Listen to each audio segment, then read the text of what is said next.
Martin Luther King Jr. once said, "The past is prophetic," and that it asserts loudly that wars are poor chisels for carving out peaceful tomorrows.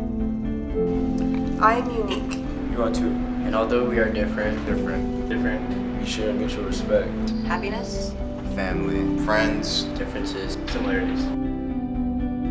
I think that everybody deserves to be treated with basic dignity and human respect.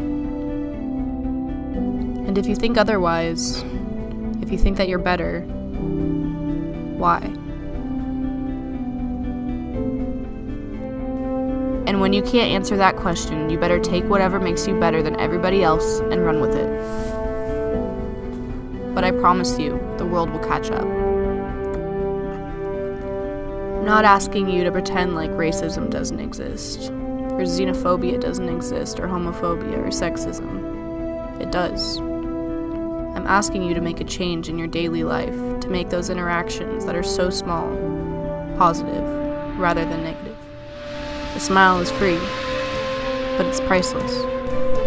Remember, a dream you dream alone is only a dream, but a dream you dream together is a reality. So dream with me.